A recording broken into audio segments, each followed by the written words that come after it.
ہم نہیں مانتے، ہم نہیں مانتے، ہم نہیں مانتے،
ہم نہیں مانتے،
جی تو ناظرین کرام، آپ نے دیکھا جی راولپنڈی کے مناظر ہیں جی ڈالہ جیل کے باہر بہت بڑی تعداد میں جو کارکنان ہیں جی پاکستان تحریک انصاف کے، وہ باہر پہنچے ہیں ڈالہ جیل کے، اور یہ اپنے لیڈر کی رہائی کے حوالے سے جو ہے یہ مسلسل نعرے بازی کر رہے ہیں۔ اور آپ کو پتہ ہے کہ منگل اور ہر منگل کو یہاں پہ دھرنے کا بھی اعلان کر رکھا ہے پاکستان تحریک انصاف کی جو مرکزی لیڈرشپ ہے اس کی جانب سے، تو اسی کو فالو اپ کرتے ہوئے یہاں پہ عوام کی جو تعداد ہے وہ بڑی ہے۔ اور ہم دیکھ رہے ہیں کہ پچھلے منگل کو جو ہے اتنی تعداد نہیں تھی جتنی آج جو ہے وہ نکلی ہے، تو ہر گزرتے دن کے ساتھ یہاں پہ تعداد جو ہے وہ بڑھتی جا رہی ہے، ہر نیکسٹ ویک جو ہے تعداد جو کارکنان ہیں ان کی بڑھتی جا رہی ہے، اور کافی جوش اور ولولہ جو ہے وہ دیکھنے کو مل رہا ہے۔ اور علیمہ خان جو ہیں وہ بھی یہاں پہ موجود ہیں، اور ان کی جانب سے واضح طور پر یہ اعلان کیا گیا کہ آج کا جو دھرنا ہے یہ ہم کسی بھی صورت پر یہ ختم نہیں کریں گے، ہمارے جو لیڈر ہیں ان کی رہائی جب تک ممکن نہیں ہوگی ہم یہاں سے نہیں اٹھیں گے، چاہے ہمارے ساتھ جتنا مرضی یہ ظلم کریں۔ تو یہ ناظرین کرام جو کلپس ہے یہ دن کا کلپس ہے، دن کو لوگوں کی جو بڑی تعداد تھی وہ جیسے ہی ڈالہ جیل کی طرف موو کر رہی تھی، تو یہ اس وقت کی کلپس ہیں۔ آپ دیکھ رہے ہیں کہ تحد نگاہ عوام ہی عوام نظر آ رہی ہے، پاکستان تحریک انصاف کے کارکنان جو ہے وہ نظر آ رہے ہیں ہر طرف، اور جھنڈے اٹھا رکھے ہیں اور اپنے لیڈر کی رہائی کے حوالے سے جو ہے وہ مسلسل نعرے بلند کر رہے ہیں۔ تو اب کارکنان کی جانب سے ناظرین کرام یہی کہا جا رہا ہے کہ اب اور کوئی چارہ نہیں رہا، اپنے لیڈر کو رہائی دلانے کے لیے کوئی رستہ نظر نہیں آ رہا، کیونکہ عدالت سمیت کسی بھی فورم کے اوپر جو ہے ان کے لیڈر کی رہائی جو ہے وہ ہوتی ہوئی نظر نہیں آ رہی، نہ ہی کو مان رہا ہے عدالت کے یہاں پہ حکم۔ تو اب ایک ہی چارہ ہے کہ عوام جو ہے وہ باہر نکلے، روڈز کے اوپر نکلے اور اپنے لیڈر کی رہائی کے لیے جو ہے وہ تگودو کرے۔ تو یہ سیل افریدی جب سے آئے ہیں تب سے تھوڑا سا مومنٹم جو ہے وہ بڑھ رہا ہے۔ جو پاکستان تحریک انصاف کے کارکنان ہیں وہ آہستہ آہستہ سے نکل رہے ہیں، ان کے اندر جو خوف کی لہر تھی وہ آہستہ آہستہ سے کم ہوتی جا رہی ہے، اور لوگوں کی بہت بڑی تعداد جو ہے وہ نکل رہی ہے اور اپنے لیڈر کے رہائی کے لیے جو ہے وہ کوششیں کر رہے ہیں۔ تو آج کا جو دھرنا ہے یہ آج منگل ہے، تو اسی کا سلسلہ ہے۔ پچھلے منگل کو بھی دھرنا ہوا تھا، تو آج جو شرکا ہیں خاص طور پہ جو علیمہ خان عمران خان صاحب کی جو بہن ہے ان کی جانب سے یہ کہا جا رہا ہے کہ آج کا جو ہمارا یہاں پہ گیدرنگ ہے اس کو ہم ختم نہیں کریں گے تب تک جب تک ہمارے لیڈر کے حوالے سے کوئی ہمیں رہائی کے حوالے سے کوئی اچھی خبر نہیں ملتی۔ بہرحال ناظرین کرام، انتظامیہ جو ہے جب وہ ختم کرنا چاہے تو وہ کر سکتی ہے جی، وہ طاقت کا استعمال کرتی ہے، اور پچھلی دفعہ بھی یہاں پہ ٹھنڈا پانی جو ہے وہ پھینکا گیا تھا تو اس کے بعد کارکنان کی تعداد جو ہے منتشر ہو گئی تھی۔ بہرحال ناظرین کریم، اس حوالے سے مزید اپڈیٹ کے لیے میرے ساتھ رہیے۔ میرے پیارے بنگلہ دیشی بھائیوں، آج ہم آپ کے غم میں برابر کے شریک ہیں، پاکستان کی حکومت، پاکستان کی عوام، کیونکہ آج نہ صرف بنگلہ دیش اپنی ایک عظیم رہنما بیگم خالدہ ضیاء سے محروم ہو گیا ہے، بلکہ پاکستان بھی اپنی بنگلہ دیش میں موجود ایک عظیم دوست اور ایک عظیم رہنما سے محروم ہو گیا ہے۔ پاکستان کی عوام جو ہے غم کی اس گھڑی میں آپ کے ساتھ کھڑی ہے۔ ناظرین کرام، آپ کو بتاتے ہیں کہ جی بیگم خالدہ ضیاء جو کہ اب اس دنیا میں نہیں رہی، 80 برس کی عمر میں آج ان کا انتقال ہو گیا، جس کے بعد بنگلہ دیش میں سوگ نے ڈیرے ڈال لیے۔ تو آپ کو بتاتے ہیں جی بیگم خالدہ ضیاء کون تھی اور ان کا سیاسی کیریئر کب شروع ہوا اور اس کا خاتمہ کب ہوا۔ ناظرین اکرام، بیگم خالدہ ضیاء آپ کو پتہ ہے کہ یہ پاکستان آرمی کے ایک افسر کے ساتھ اس نے شادی کی تھی۔ جی ہاں، یہ اس وقت کی بات ہے جب مشرقی پاکستان اور مغربی پاکستان ایک تھے، اور 1960 میں اس وقت پاکستان آرمی کے کیپٹن تھے ضیاء الرحمن۔ ان کے ساتھ بیگم خالدہ ضیاء کی شادی ہوئی تھی جب وہ صرف 15 برس کی تھی، اور اس کے بعد پھر غیروں کی سازشوں اور اپنوں کی کچھ غلطیوں کی وجہ سے پاکستان کا مشرقی بازو پاکستان سے الگ ہوا، اور 1971 میں پھر اسی آفیسر نے جو کہ بیگم خالدہ ضیاء کے شوہر تھے، انہوں نے مشرقی پاکستان کی بغاوت میں مشرقی اسٹیبلشمنٹ کا ساتھ دیا۔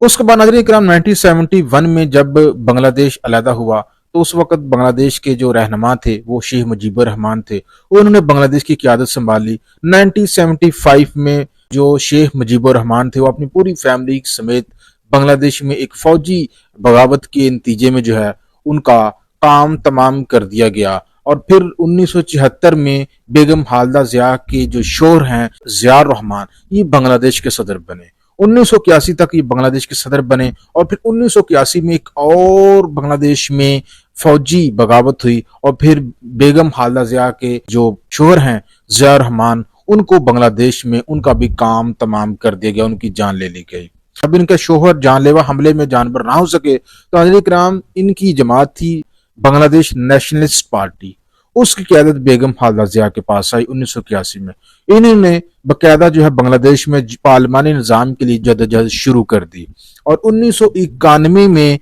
یہ بنگلہ دیش کی سیاست میں مین رہنما بن کر اس وقت ابھری جب بنگلہ دیش میں پہلے انتخابات ہوئے بنگلہ دیش کے بننے کے بعد، اور 1991 کے انتخابات میں یہ بنگلہ دیش کی پہلی دفعہ خاتون وزیر اعظم منتخب ہوئی۔ بنگلہ دیش کی پہلی خاتون وزیر اعظم تھی، جبکہ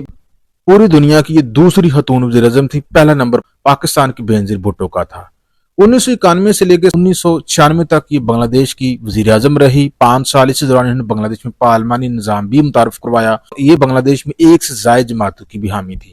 اس کے ناظرین کرام سن 2001 سے لے کے 2006 تک یہ دوبارہ سے بنگلہ دیش کی جو ہے یہ وزیر اعظم منتخب ہوئی، اور 2006 کے بعد پھر حسینہ واجد کا سیاہ دور شروع ہوا، اور اس کے دور میں تمام سیاسی جماعتوں کے اوپر پابندی لگا دی گئی، اور بنگلہ دیش میں پارلیمانی نظام کو تقریباً ختم کر دیا گیا۔ 100 کال انتخابات ہوئے جس کا بیگم خالدہ ضیاء کی جماعت نیشنلسٹ پارٹی نے بائیکاٹ کر رکھا تھا، اور اسی دوران جو حسینہ واجد تھی اس نے اقتدار میں آتے ہی بیگم خالدہ ضیاء کو جیل میں بند کر دیا، اور یہ ناظرین کرام گزشتہ 18 سال تک جیل میں رہیں، اور ان کی رہائی اس وقت ہوئی جب گزشتہ سال 2024 میں بنگلہ دیش میں طلبہ کی ایک تحریک کے نتیجے میں شیخ حسینہ واجد کی حکومت کا خاتمہ ہوا، اور پھر جو یونس سرکار ہے اس نے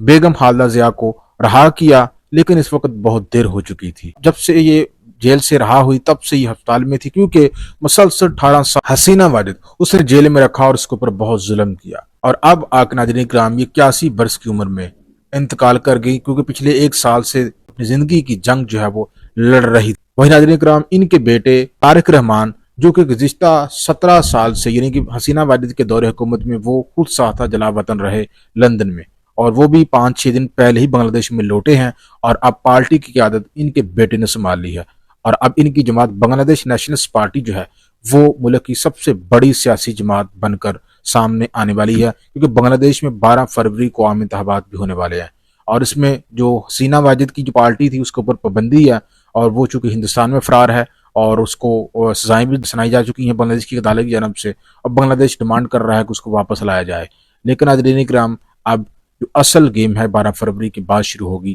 بنگلہ دیش کی سیاست کی، اور دیکھنا یہ ہوگا کہ بیگم خالدہ ضیاء کی جو پارٹی نیشنلسٹ پارٹی ان کے بیٹے طارق رحمان کیا عام انتخابات میں بنگلہ دیش کی قیادت سنبھالتے ہیں، یا پھر یہاں پہ طلبہ کی جو جماعتیں ہیں جنہوں نے انقلاب برپا کیا، حسینہ واجد کی حکومت کا خاتمہ کیا، یا پھر وہ بنگلہ دیش کی قیادت سنبھالتی ہیں۔